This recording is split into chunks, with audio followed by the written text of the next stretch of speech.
Hi everyone, my name is Jennifer. I lead a product management team at Workday. Try to recall the worst presentation that you've ever been to. Do you have that memory vividly in your mind? Think of those monotone delivery, very bland content, and probably you struggle to figure out what the point that the presenter was trying to bring. You probably gave in around 5-10 minutes in and start multitasking on your phone.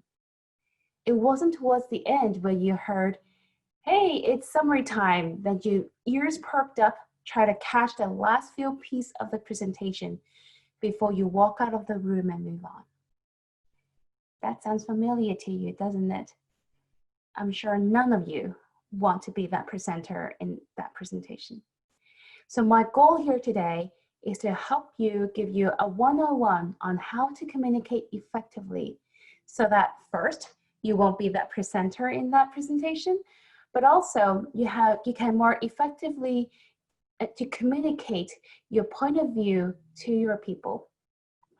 Also, maybe towards the end, you can also help them, convince them to agree with you for points that you want to bring forward. Now, I do want to start by saying that I'm by no means an expert in communication, nor am I a coach in teaching people how to communicate effectively. But I do observe and learn very well. I observe people from all walks of life in different scenarios on how they converse together, from large presentations to meetings to even casual conversations. And I learned the good and bad traits of people and what they demonstrate and what they don't demonstrate as well. And that guided me in past years to help me focus on 3 keys to successful communications, which is engage your audience, focus on key message, and get alliance. To engage your audience, you first need to be in their circle of trust. How would people pay attention to you if they don't think you're worth it? So how do you make yourself worth it? How do you understand their perspective so that you know you're worth it? The second key is focusing on key message.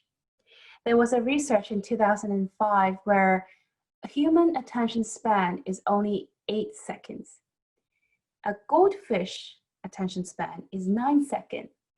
So we're 1 second less focused than a goldfish. And with that in mind, how can you make sure that you can deliver your key message to them before after the 8 seconds and they went down the slippery slope of all these multitasking, snoozing, and all? Third, get alliance. How can I convince people if they don't even know who I am? How can I get credibility for what I'm proposing and putting forward? So in my remaining session with you today here, I'm going to give you some tips and tricks on each of these 3 buckets. And to help me through, let's all pretend that next week we're all going to meet with our VPs to pitch an idea, a fabulous idea. So with that in mind, let's prepare for our meetings. First, let's go through engaging your audience. And I'm going to start with the first tip. Always be prepared. Now, I'm not talking about the content or the material and stuff. Those are given. What I'm talking about, preparing yourself and your audience. So let's start with yourself. How much do you know about your audience? We said that they're VPs, right? Do you know what's top of their mind? Do you know what are their priorities? What is their stake at this table where you're inviting them for a meeting for? Would any of the things that you're proposing impact any of their top priorities? These are the things you want to be prepared before you even walk into that meeting with them. Because you don't know where the conversation will go, but you always do want to have that background and their perspective in mind. So in case the conversation goes into a way where you can actually utilize this and say, hey, you know what, Peter, this actually would benefit you because of XYZ. I know you're very interested in that idea, so in that other project you're in. So why don't we join forces and tackle it together? These are examples where if you're prepared with more information about your audience, you can leverage them during the entire meeting whenever it makes sense. On the other hand, you also want to prepare your audience for the meeting. I can't really ask show of hand, but think for yourself, like how many of the invites that you send out have a very generic or high-level summary as a subject and probably no content or a content of 1 to 2 sentences? How would you think as an audience or recipient of that invitation could prepare for that meeting? I would highly recommend you that think of how you can prepare the audience in coming to that meeting. In that invite, that calendar invites that you want to send to your VP, put in more background on the context. Give a high level, like elevator pitch on what you're trying to do at that meeting. And so that they have better understanding, and probably they could even delegate or forward the meeting to more people who could make the conversation much more fruitful at that meeting. So always prepare yourself and your audience on how to, before you can join to that meeting. The second tip on engaging your audience, resonate with them. Do you remember how I started this session? I asked you to recall one of the worst presentations that you ever attended. It sprouts up all these memories and emotions about how you do not want to be that presenter. That probably helped you to convince yourself to stay longer with me in this presentation so you can learn how to avoid that. That is resonating. And that's a very powerful tool to utilize people's emotions so that you can make them stay longer and listen to you because they think that, hey, you might have something to help me get out of it. So it's very powerful, but it doesn't always have to be negative. Like I used a negative story to resonate with you in this session, but it could be positive too. So I'm going to throw an example of me and my child. So I can tell him, hey, remember the last time you finished your meal really, really fast and finished every single bite of it? Daddy gave you extra screen time on iPad, right? So these are positive resonation that, hey, I remember that time, made me very happy and I want to do it again. So use resonation to get your audience engaged and that they want to, stay in for more. The third one, provide context. This is a common pitfall that I've observed and experienced in many conversations that I think I really should share with you. So think of us preparing for a meeting with our VP. We probably spend weeks or even days and nights preparing the content, making sure we know everything from soup to nuts, from ground level all the way to 10 level deeps. Now, at that meeting, some people would start at 10 level deep, go into all the details and because you've been studying it for weeks, you know it by heart and you went on and on. But what about the audience? What about the people, other people in the room? Where are they? They're probably still at ground level in terms of context, understanding what are you trying to get at, but you're already starting at 10 level deep. And by 5 minutes, you probably lost them. They can't follow you. So remember to start every conversation by establishing a common understanding, a common ground. Bridge those gaps that you see in that graph right there. Make sure both of you or everyone in the room starts from the common ground, and then you walk them through to the level that you want the conversation to focus on and get there. Don't just start at level 10. Start from ground up. Focus on the big picture first. That will help the audience get back into the mode of what were we conversing about since we last talked about it, or even just to understand what am I getting into in this time. So that sums up the 3 tips for engaging your audience, making sure that we go through preparing yourself and your audience. We resonate, create some resonation so people stick around and listen more. and provide context so you have a common understanding to start. Next, we're going to focus on key messages. With that, I'm going to start with starting strong and ending strong. Remember the 8-second human attention span? If we don't fully grasp that 8 seconds, people will start moving on to multitasking instead of listening to you. So you want to make sure that you have the key message in the very beginning of what you say, on what the key takeaways are, and put them there. You also want to put them towards the end of that. I recommend putting in the front, because if everything fails after the first 8 seconds, at least people still remember your key takeaway in the first 8 seconds. Now, and I recommend you to also start to repeat that key takeaway in the end, because repeating helps and reinforces memory. Now, I also want you to think what isn't start and end. It doesn't mean the start and the end of the meeting, the start and the end of a presentation.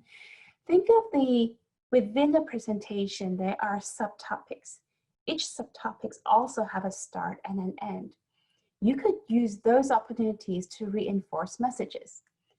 Think of how I wrapped up our previous subtopic on engaging your audience. I had a slide where I repeat again like what the 3 tips that I've shared with you are. Those are reinforcements that I intentionally put in to help you remember what I just shared with you. So start strong and end strong. And to pair with that, I also recommend you making sure that your key message is concise. The 8-second rule apply. You only have that much time to talk about the key message. You don't have time to go through your essay. Also, I would also recommend that when you deliver your key message, use simple, plain English. Don't throw in a lot of jargons. Don't make it very complicated to understand. Because if you do so, then people will be too busy in their brain trying to decode what you just said and stop listening to what the remainder of your speech is. Also, when I talk about concise, I also want to highlight it's about being selective on what information you want to bring at the meeting, at the presentation, etc. You don't want to overload people with too many information. You will lose people quite quickly. So let's take into this example of our meeting with VP next week. So we are going to present to them because they are VP. We probably want them to be at high level, right? At milestone level, strategic level. We probably don't want to go through like the research details, whom we talk to, or maybe just the sprint level, how we're going to execute, etc. Think of what's relevant to your audience and stay there. Avoid going to unnecessary details. And of course, if the VP, after we met with them, asked you to go sync up with their development team so that they can take on, etc., then at that point, you reconsider the audience and throw in the more relevant details to them. At that time, maybe it is going to be more detailed. I'm going to talk about like the research findings in depth, how we're going to execute the timelines in depth, etc. So be considerate of that. And so by joining the strong start and end with concise message, I want to share some that I found that I think are pretty good examples of what strong and concise opening statements are. So the first one is by Dr. King, who from his I Have a Dream speech. The second one is from 16-year-old Greta, who want to come and convince everyone to pay attention to the world. And finally, the last one, which could be you and me, making sure that whenever we start a conversation, start a speech, start a meeting, put in a message that's strong and resonates with people. And actually, you know, if people don't remember any single thing, they remember this sentence, this word that you spoke in the first 8 seconds. So a strong start and a concise message is where we want to make sure we have when we deliver our key messages. Now, moving to the third key, getting alliance. And this is the part where we get to influencing. So there are two parts to it. My take on influencing is the biggest benefit to you, if you have, is network. So when I talk about network, think of our meeting next week with VP. If you're already best friends with a VP, great, good on you. But that's not my point of how you want to utilize network for that. I mean, it's great if you do, but if you don't worry, that's not my ask or my recommendation. My recommendation is the stakeholders around your VP. So think about the VP you have in mind. Who do they trust most? Who do they talk to the most? If you were them and you heard about this project after our meeting, who do you think that he or she will talk to after that meeting? Who will he or she delegate this project to further investigate if you were your VP? Those are the people you want to talk to before you even talk to your VP. So I call them your stakeholders. They're going to help you to influence your VPs, because your VPs trust them and rely on them. So you want to attack them first. So I recommend you to meet with them. Could be one-on-one, depending on like your relationship with them. If you need someone to help hook you up with them, reach out and do so. Share with them what you were going to present to the VP. Get their opinion, get their feedback, and incorporate that into the proposal that you're going to give to the VP. And if you can, even better, have them endorse your proposal so that they can back you up. So after that conversation with your stakeholder, then you meet with your VP. And during that presentation, you say, hey, you know what? I actually already talked to Amy and Mary, and they already endorsed this project. That will give you so much credibility because that the VP already see that you've done your homework. You already answered the second and third question that he would have. Who am I going to talk to validate this? You already did that. So you already won the credibility if you have already engaged with your stakeholders. To bring it even further, if the setting is appropriate, bring those stakeholders into the meeting with you so that you have alliance in the room and they can back you up for any conversation that it may lead to. Another way to back you up is using data. Data is one of the most credible sources that you could ever have because they never lie. You can only manipulate them, but they never lie. So I would strongly recommend that you put in data up front, but I'll put into a caveat to that. First, for whatever data that you put up in your slides, in your conversation, make sure you can back it up. People will ask, and they have the right to ask any of them and drill right into them. So be prepared. Second, be thoughtful on what data you want to share. You don't want to share the whole spreadsheet during the meeting. That's not going to be effective. Think of, if you were in the shoe of your audience, what are the pieces of data that will help them to arrive at their decision making? And this goes back to what we said, being concise.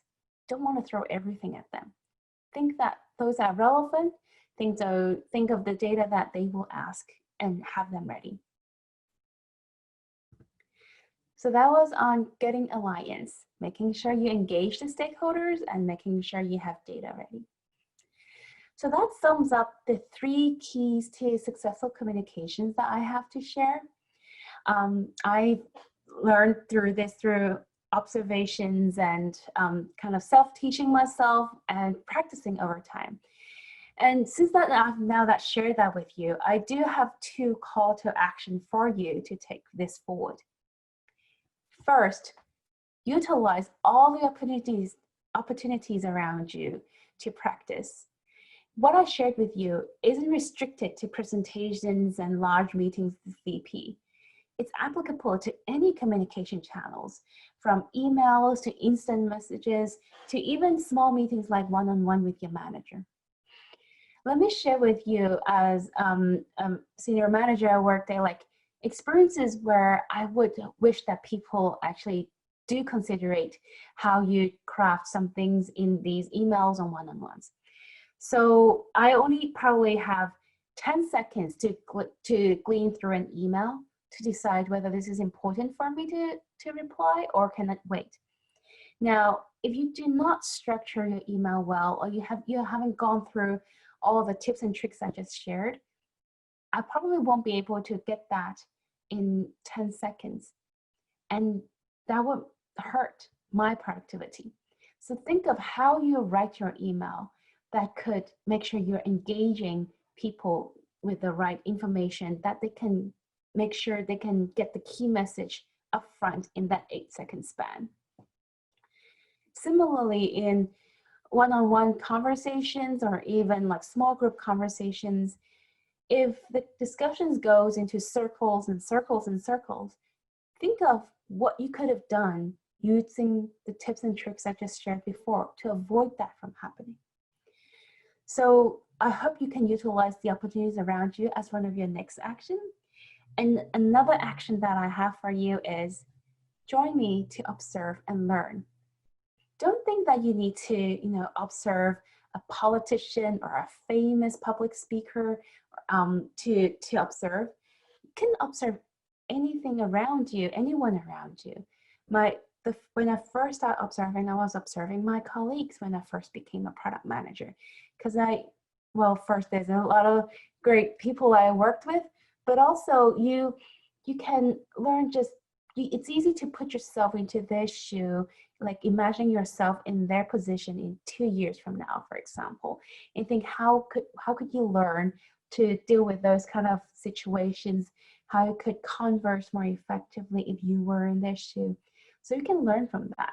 Another great source is TED Talks. Like there's a lot of incredible speakers out there.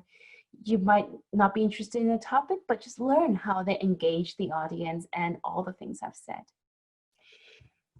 So with that, thank you so much for joining my session. I hope you have some good takeaways. And I also want to take the opportunity to thank Product School for inviting me to share with you. Thank you all.